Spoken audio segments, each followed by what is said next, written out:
Passo agora a palavra para a Tânia, que vai apresentar o nosso próximo convidado. Obrigada, Milene. E então, vou passar já imediatamente, né, ao nosso próximo convidado, né, que será a última exposição da manhã, né, que é o Ismael Ferreira. Né, Ismael, bem-vindo. E Ismael, ele é do Centro Simone de Beauvoir de Criciúma, né? Ismael é psicólogo clínico e social, especialista em psicologia existencialista sartreana, professor de psicologia da Faculdade Exucre em Criciúma e professor da formação em psicologia clínica existencialista do Centro Simone de Beauvoir em Criciúma. Né, Ismael? Está aí? Estou aqui. Já está aqui? Muito bem.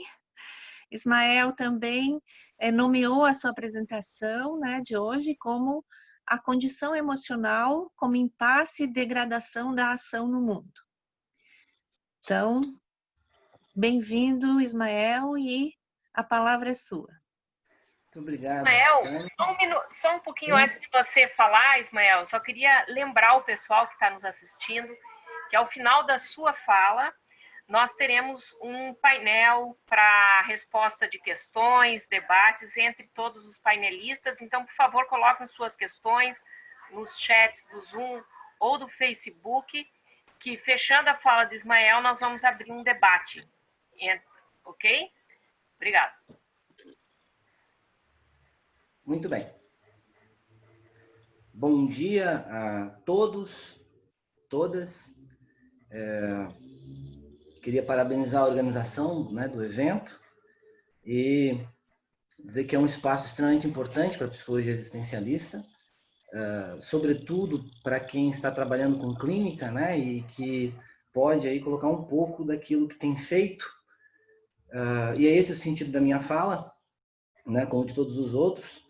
E, de algum modo, eu tenho trabalhado com a psicologia existencialista aqui no sul do estado, e a ideia dessa fala, né, a condição emocional como impasse e degradação da ação no mundo, ela é uma fala que tem a ver com a forma como nós podemos lidar com a condição emocional dentro do processo clínico.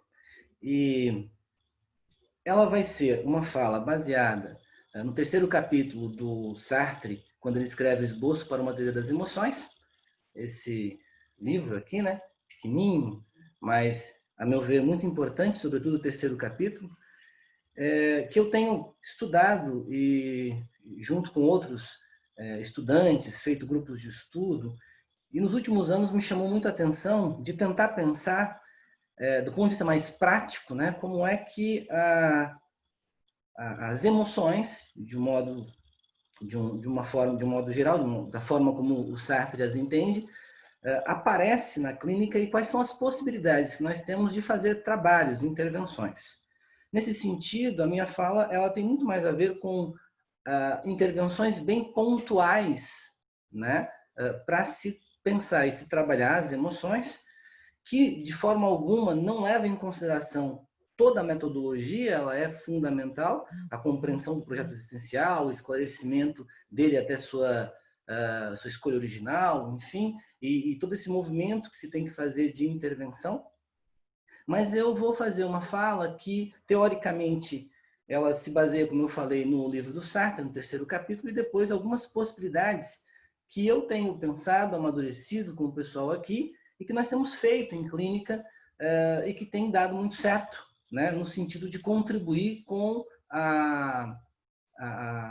os resultados importantes no processo clínico.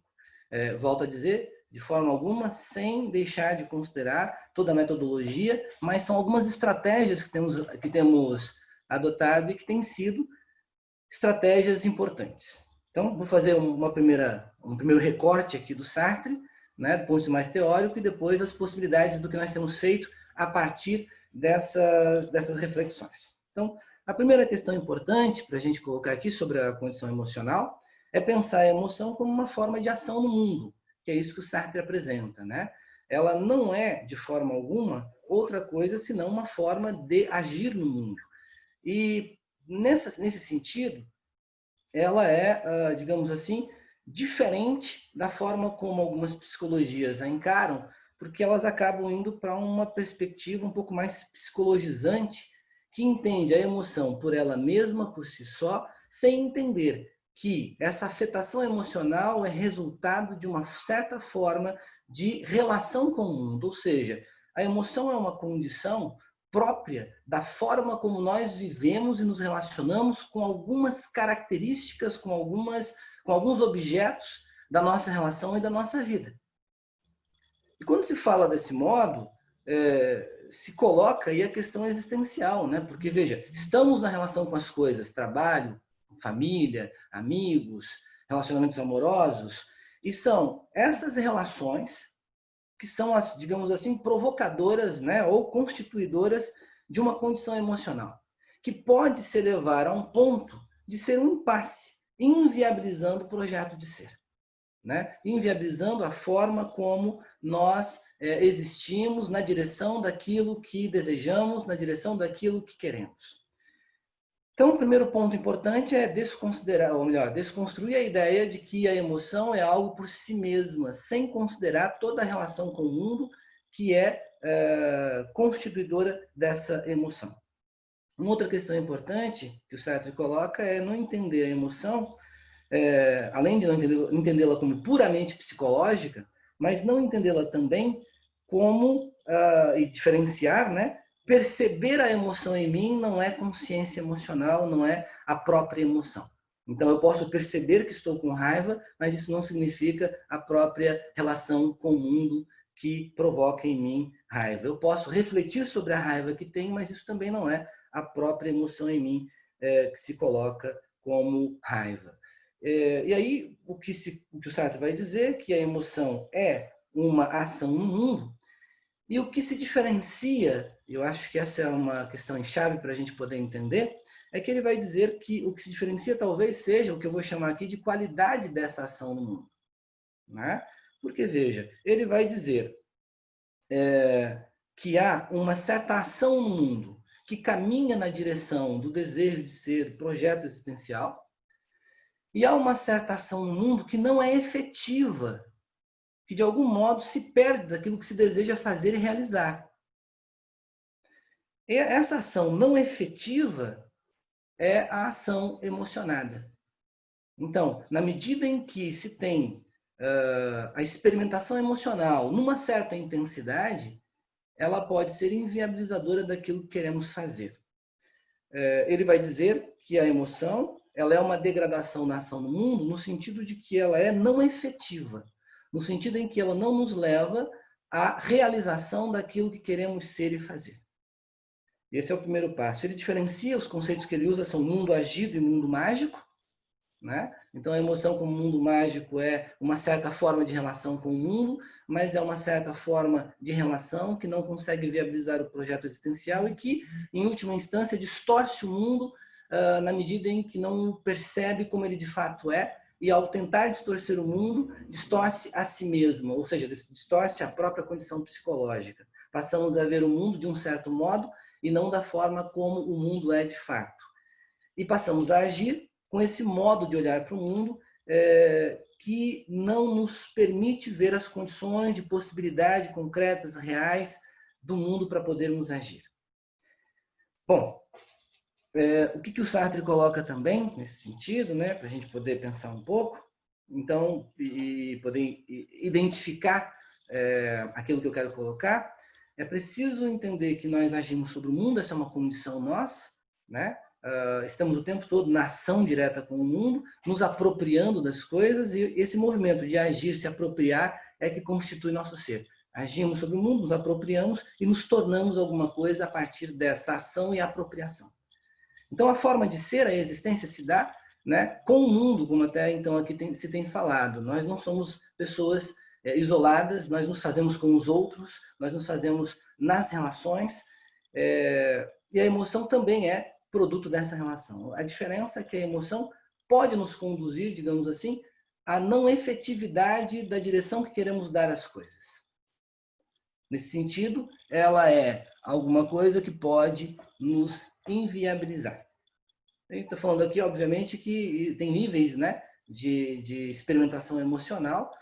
Pode gerar, digamos assim, um acesso emocional de tal modo, de raiva, ódio, enfim, de medo, que nos paralisa, que nos faça desmaiar e que a gente não consegue dar continuidade àquela ação pontual e efetiva no mundo. Então, em certa intensidade, ou melhor, quanto mais a intensidade emocional se coloca, mais nos experimentamos inviabilizando a ação que pretendemos. Né?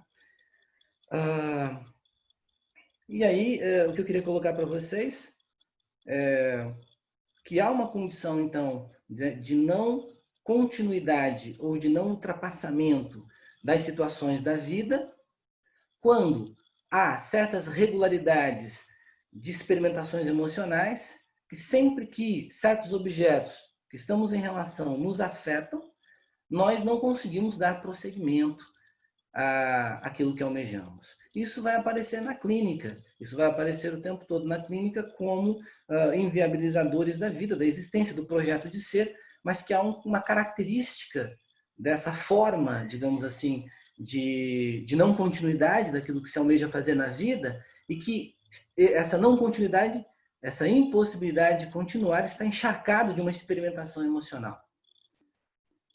Bom, a partir daí, pensar um pouco, então, que existe o que o Sartre vai dizer, que há um movimento nosso, né, na relação com o mundo, que pode ser eu agir diretamente no mundo, na direção daquilo que quero, posso fazer um recurso de reflexão para pensar aquilo que quero e voltar ao mundo e agir, mas eu posso fazer uma passagem do mundo agido, ou de agir diretamente no mundo, para uma experimentação emocional. Então, por exemplo, pegar um exemplo aqui bem simples, né? Estou tentando pegar um fruto numa árvore e quero muito pegar aquele fruto e não alcanço, até encosto a ponta dos meus dedos nesse fruto, mas eu não consigo pegá-lo. E na medida em que eu estou fazendo essa ação direta no mundo para pegar o fruto, né, e não consigo, né, estou na ação direta de fazer, no mundo agido, ao não conseguir algumas vezes, eu soco o ar, e ao socar o ar, veja, a atitude de socar o ar não me aproxima e não me faz conseguir pegar o fruto. Na verdade, socar o ar é uma ação no mundo, mas ela não é efetiva na direção de pegar o fruto. Mas é uma ação emocionada, talvez aí, enraivecida, por não conseguir. Então, a emoção, por exemplo, como a raiva, ela pode ser inviabilizadora de dar continuidade às coisas, porque ela tira o foco daquilo que eu estou fazendo. Por exemplo, eu poderia fazer um movimento de mundo agido, tentar pegar o fruto, fazer uma reflexão sobre novos meios para poder pegar o fruto, um banquinho que eu pudesse subir, alguma outra coisa, e voltar à ação e conseguir executá-la. Aí a gente chega num ponto que é importante e que o Sartre coloca, que diferencia de muitas outras compreensões, é que o que faz entrarmos numa condição emocional, numa condição emocionada, é não dispor dos meios para a ação. Na medida em que não se dispõe dos meios para a ação, se entra numa condição emocional. E aí eu preciso conseguir ter esses meios, rever os meios, reorganizar-me com as coisas do mundo, para aí sim poder dar continuidade ao projeto, ao que quero, ao que desejo. Eu estou tentando fazer assim, uma fala do ponto de vista bem prático, para a gente poder pensar de forma prática o trabalho clínico e a experimentação diante do mundo em relação à emoção. Certo? Então, um conceito importante para a gente pensar, e que o Sartre coloca, é que a experimentação emocional nada mais é do que, ou ela surge, né, quando não dispomos dos meios para agirmos no mundo em direção àquilo que queremos. Esse é um ponto que eu acho bem importante. Aí já se anuncia uma possibilidade de trabalho clínico, né, que é reorganizar os meios. Porque se nós reorganizamos os meios, veja, olha só, o trabalho não é diretamente você trabalhar a emoção para que ela diminua.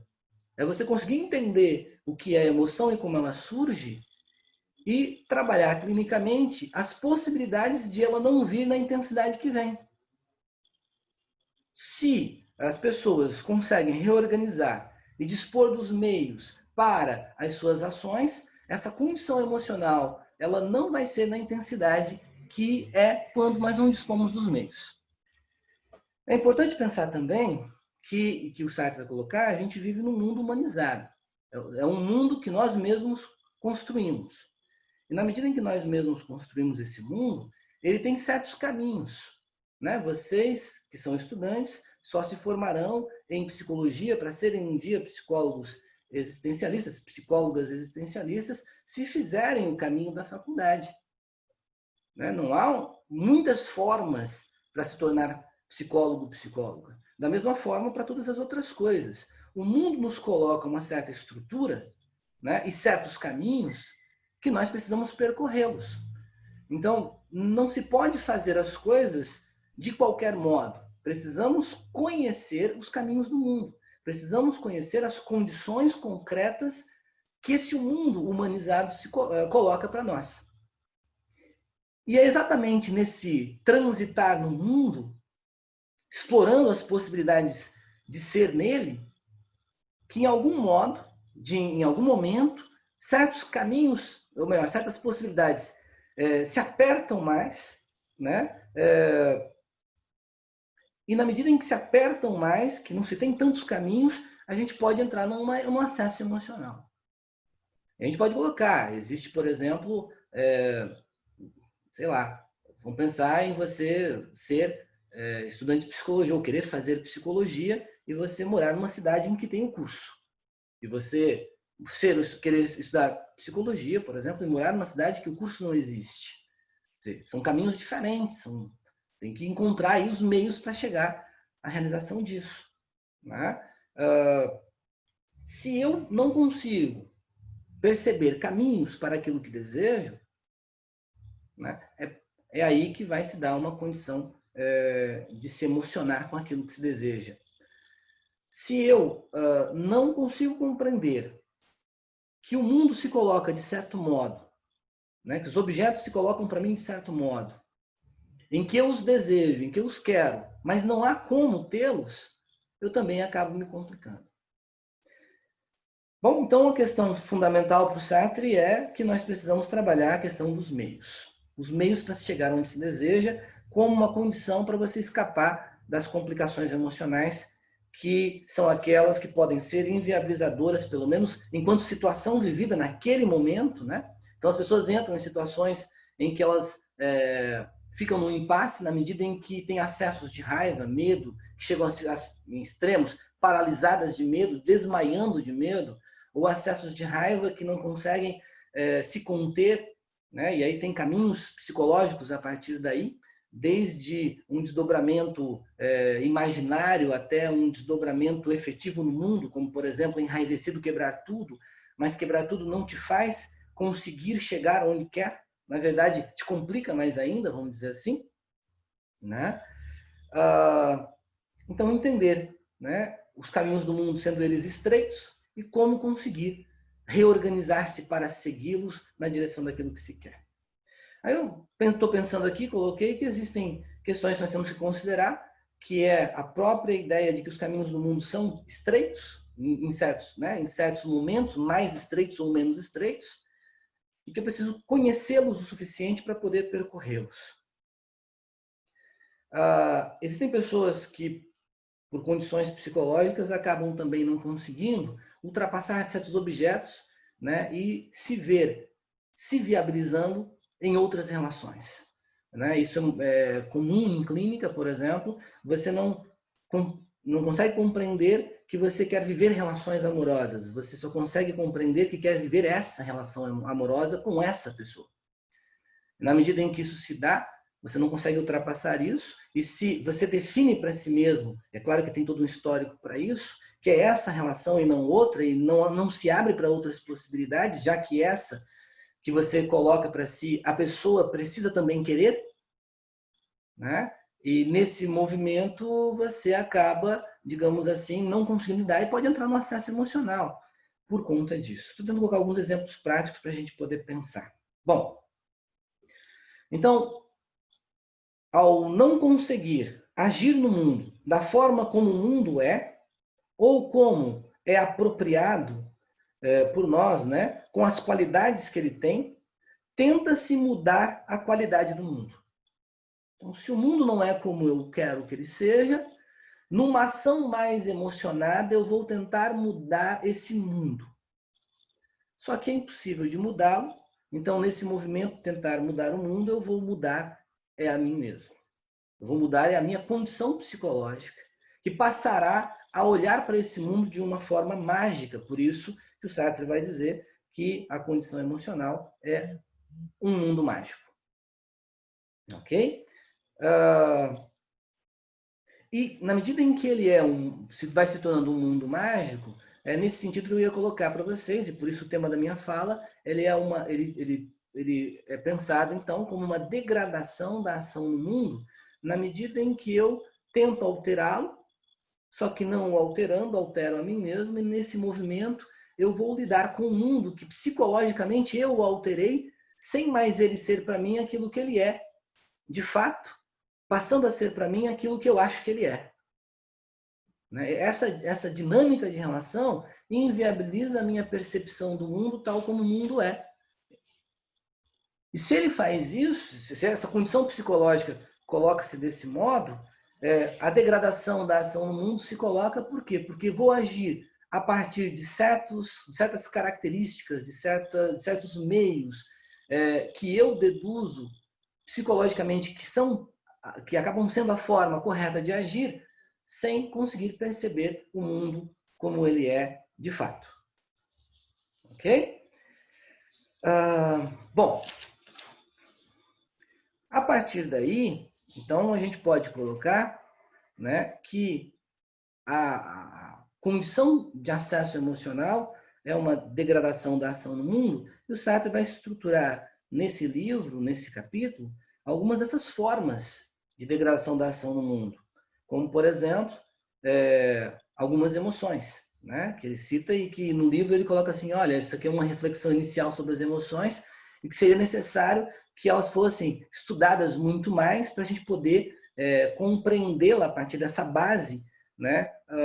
Muito mais do que aquilo que ele se propõe a fazer, até porque ele mesmo vai dizer que ele está escrevendo um esboço de uma teoria das emoções e não uma obra monumental sobre a teoria das emoções. Eu, particularmente, acho que as poucas páginas que ele escreve são monumentais, no sentido de que ele consegue colocar coisas que, para cada parágrafo ali lido, isso eu tenho me debruçado e tenho percebido cada vez mais possibilidades de intervenção e possibilidades de compreensão. Bom, então as formas de degradação, a partir das emoções, ele vai colocar como sendo, por exemplo, o medo passivo, né? Cuja intenção, né, no medo passivo é neutralizar o objeto da relação, né? Ou seja, eu quero eliminar, ele usa o conceito de aniquilar o objeto, né, que me ameaça, que me coloca para mim como não possível de enfrentá-lo. Só que, como medo passivo, e aí é uma característica interessante para a gente pensar, nos leva ao desmaio, na sua última instância. Amolecem as pernas, não é? O coração bate um pouco mais devagar e eu faço um movimento de desmaio. E ele vai dizer que isso só se dá porque não dispomos dos meios de fugir. Porque se nós dispuséssemos dos meios de fugir, obviamente que a gente tem que pensar, por exemplo, do ponto de vista psicológico, né? Que muitas vezes há meios, mas na medida em que eu distorci a minha relação com o mundo, eu não os vejo. Então, psicologicamente, eu não vejo esses meios de fugir, portanto, o desmaio é a forma de aniquilar o objeto. Ele usa até um exemplo, imagina você diante de um animal feroz, né, em que você não dispõe dos meios de fugir, então você desmaia. Ele vai dizer, por exemplo, que o desmaio é uma fuga representada. Só que esse desmaio, que é aniquilar a consciência do objeto, a relação com o objeto, nesse caso do animal feroz, torna você o almoço, né? Eu falo almoço porque a gente está aqui, né, próximo do almoço, mas por quê? Porque eu não alterei o mundo, eu alterei, foi uma condição minha. Se houvesse a possibilidade da fuga, não seria, ou não me experimentaria, se eu visse um caminho de fuga, não me experimentaria no medo passivo, mas poderia me experimentar no que ele vai chamar de medo ativo. Porque no medo ativo eu me organizo para fugir, né? A forma de tentar aniquilar o objeto, neutralizá-lo, é fugir dele. Só que na medida em que eu fujo do objeto, eu estabeleço conexão e relação com o objeto cada vez mais. Porque na medida em que fujo, eu fujo de alguma coisa. E sei que estou fugindo de alguma coisa, portanto, estou na relação com aquilo que fujo. Então, psicologicamente, eu estou na relação. Fugir não faz com que o objeto saia da relação comigo. Fugir faz com que ele esteja cada vez mais presente. Então, é uma dinâmica extremamente complexa e complicada, porque na medida em que aquilo que faço para neutralizar o objeto, me deparo cada vez mais com ele. Ele vai dizer também, o outro conceito que ele coloca, né, de compreensão, que ele vai chamar de tristeza ativa, o que ele vai chamar também de comédia mágica da impotência. Nessa condição, há um exagero das coisas do mundo e uma necessidade de dar conta desse exagero. Então, veja, se você exagera as possibilidades, as coisas do mundo, e tem que dar conta daquilo que você exagera, né? Como eu já ouvi, enfim, às vezes pacientes em clínica dizendo que tem que dar 110%, né, no trabalho. Como é dar 110% se matematicamente a gente faz uma conta até 100%? Né? Então, há um exagero daquilo que eu tenho que fazer na medida em que há um exagero daquilo que tem que ser feito. É óbvio que eu estou fazendo aqui uma fala que é um pouco de recorte. Se você fazer o rastreamento histórico, você vai perceber como é que isso se constitui, né? Mas as pessoas chegam na clínica assim, né? Tendo que dar conta de tudo. E se comparando de forma muitas vezes injusta, né, com os outros. E toda essa condição é uma condição para a gente poder pensar, porque ela vai aparecer na clínica e as pessoas vão ter esse discurso, né, dessa forma. E por último, o que ele vai dizer que uma forma de degradação do mundo, de alterar o mundo, é o que ele vai chamar de tristeza passiva. Que, por não dispormos dos meios de agir, de fazer a vida e realizarmos, né, nosso projeto existencial, existe uma atitude de indiferença em relação às coisas do mundo. Né?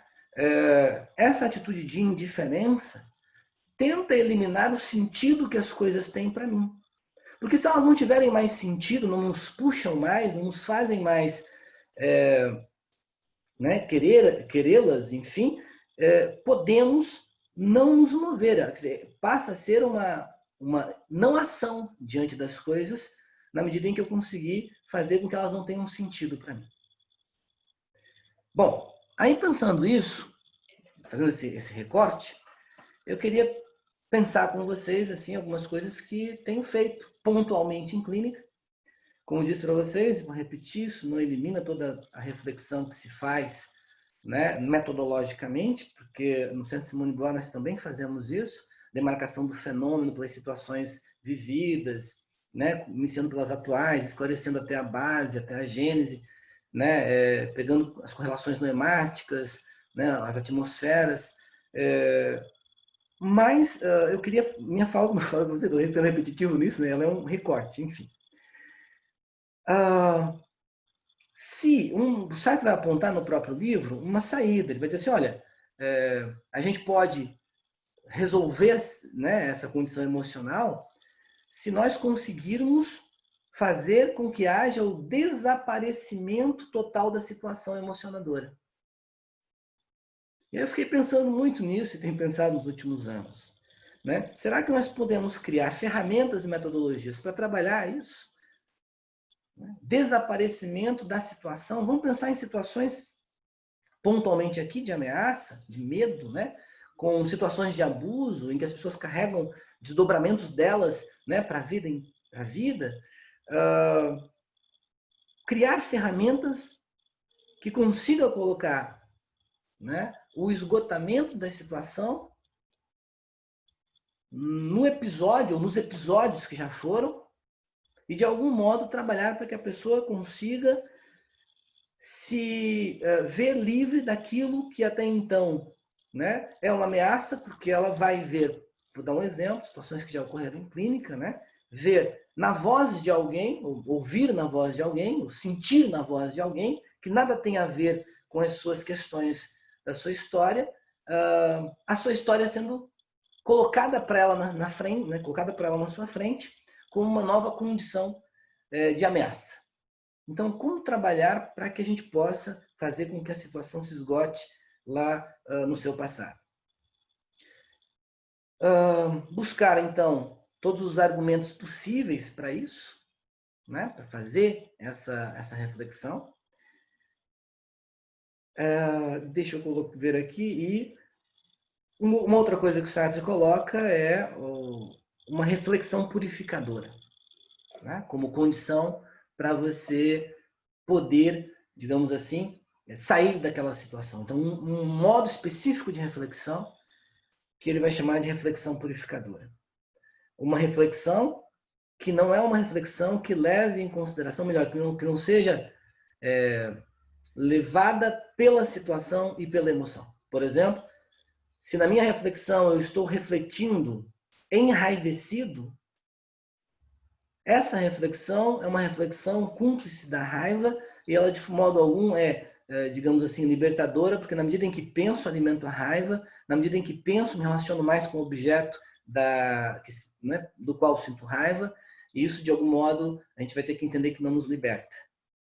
Então, conseguir atingir uma reflexão purificadora é conseguir sair da situação, né, e pensar como os caminhos para que eu possa viabilizar a vida sem que aquela situação me afete mais.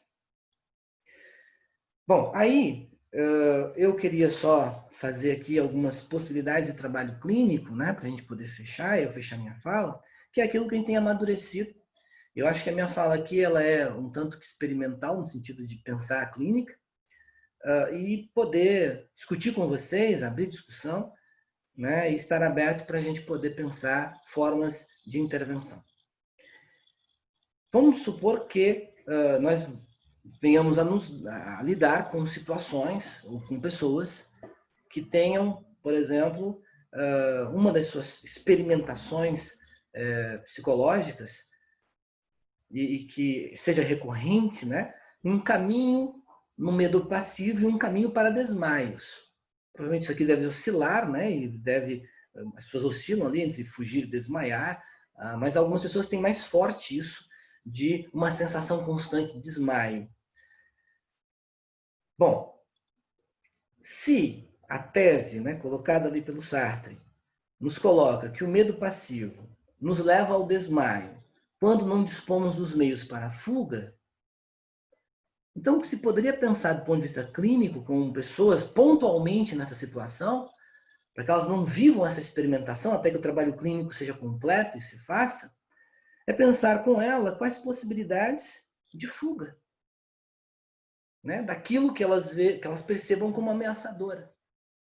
E se conseguirmos fazer isso, né, elas ficam um pouco mais, e tenho percebido isso, confortáveis ou com menos intensidade psicofísica de experimentação na condição e nas situações que elas enfrentam. Então, trabalhar para que elas percebam, criar caminhos para que elas percebam que é possível sair dali, quando é possível, obviamente, né, diminui a intensidade de experimentação. Por exemplo, a gente podia colocar aqui, sei lá, né, já aconteceu, né, uma situação de violência, enfim, e que a pessoa começa a achar que ela vai sair na rua e que ela vai ser violentada, abusada, enfim, né? Em qualquer circunstância, em qualquer situação. E aí eu trabalhei com ela, né, quais possibilidades ela tinha de caminhos para que, se caso isso ocorresse, ela pudesse fazer. Então, essa foi uma das, né, com quem ela poderia contar, dependendo do lugar, da situação, e isso deixou ela mais confortável. Na medida em que se trabalhou isso, a outra questão fundamental foi trabalhar a diminuição dessa ameaça, né? Por exemplo, não é comum, a gente sabe disso, por causa da estrutura do mundo, que num lugar cheio de pessoas, as pessoas, de repente, né, peguem alguém e abusem, violentem, enfim, há certos cenários e certas circunstâncias para isso. E aí o trabalho foi feito para diminuir a sensação de ameaça dos objetos, das relações daquela pessoa, para que ela pudesse, por exemplo, cruzar a rua movimentada e ir até o seu trabalho. Né? E essa foi uma forma de trabalho clínico, né, com argumentos para se poder fazer isso.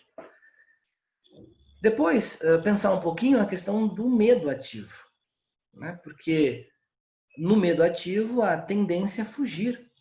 E na medida em que se foge, se relaciona cada vez mais com o objeto, então você está sempre fugindo e sempre na relação com o objeto.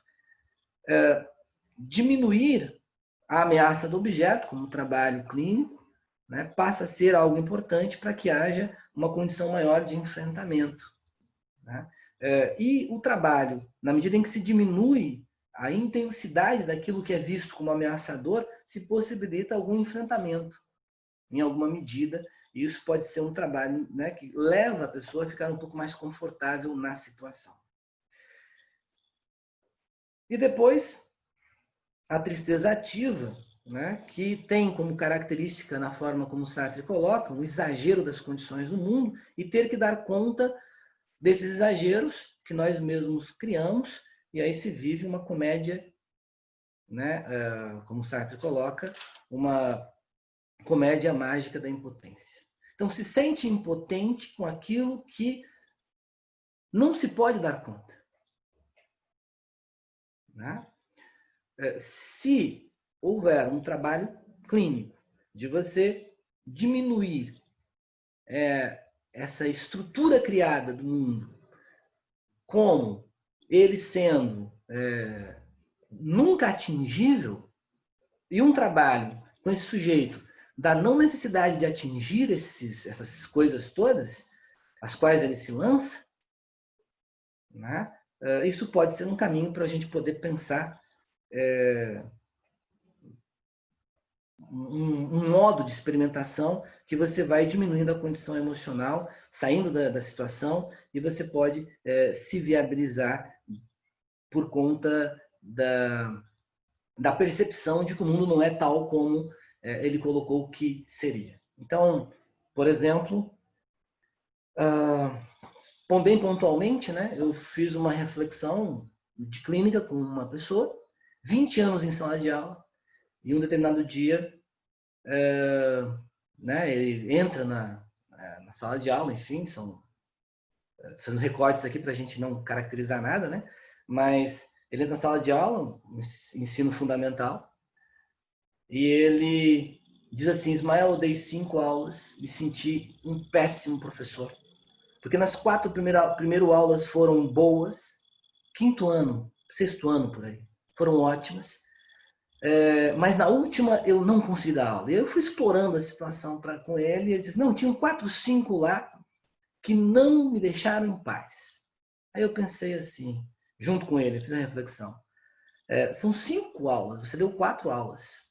As 4 foram boas. Na 5ª tem 4 ou 5. E ele se vê como o pior dos professores. Para um 6º ano, nas condições concretas e objetivas do mundo, ele pode ser um dos melhores professores. Veja, mas a distorção é de tal modo que na mínima possibilidade de realizar aquilo que ele exagera e que tem que realizar, ele acaba ficando, né, se sentindo, se experimentando, né, nas suas certezas de ser, como aquele que não conseguiu ser professor. Então, que trabalho se poderia colocar nesse momento? E eu coloquei o que foi a primeira aula, o que foi a segunda aula, eu fui trabalhando com ele, como que foi, o que são 5 alunos diante de 30.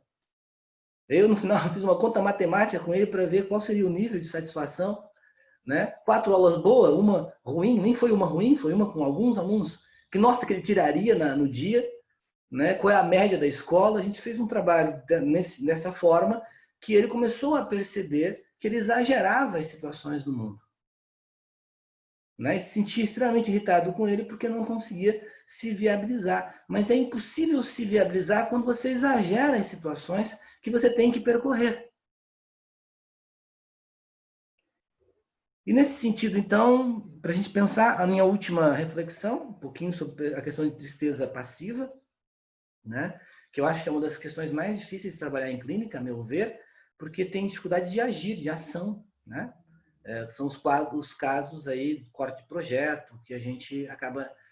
porque essa indiferença com as coisas faz com que você não se mova. Nas outras dinâmicas, as pessoas ainda se movem para as coisas, seja fugindo ou enfrentando, enfim, mas aqui elas não se movem e essa é a característica. Em especial, um dos casos, uma pessoa que trabalhava com terra a vida inteira e que estava agora sem forças e por conta disso começa a fazer um movimento de ficar indiferente com tudo. Foi feito um trabalho clínico com ela para que ela pudesse. Isso veio das circunstâncias da vida, né? Em que a netinha dela começa a gostar de terra e ele começa a trabalhar com a ideia de terra com a netinha, que é uma outra dinâmica, que não é na força que se tinha antes, mas ele começa a perceber que isso seria bom ele conseguir passar para alguém, né, tão importante para ele, um pouco dessa coisa da terra, e isso vai fazendo com que ele se sinta muito melhor na sua condição, digamos assim, de corte de projeto existencial, porque ele consegue recuperar um pouco daquilo que ele era e da importância que a terra tem e consegue passar para sua neta. Ismael, só para, né, a gente ter uma noção, estamos, né, finalizando no seu tempo, né? Tá bem? Se você puder ir concluindo. Estou finalizando. Tá. Então, assim, são algumas possibilidades, eu vou, né, ficar aberto para poder conversar com vocês. São coisas que temos feito aqui pelo Sul e temos pensado e arriscado e feito coisas para que possamos, né, melhorar o nosso trabalho clínico. Então, só queria finalizar deixando um contato nosso. Nós temos as nossas redes sociais, Centro Simone de Beauvoir, Facebook, Instagram, né? Temos o site nosso, centrosimonebeuvoir.com.br, e no nosso espaço nós temos cursos, formação, cursos diversos, né? Acessem lá e acompanhem a gente, nossos trabalhos, quem tiver interesse. Muito obrigado. Muito obrigada, Ismael. Nós que agradecemos, e é muito importante a gente poder trazer a experiência vivida na clínica, a forma como trabalha. Eu acho isso um mérito muito importante dos terapeutas, poder falar de como faz, né? De como pensa o que faz, né?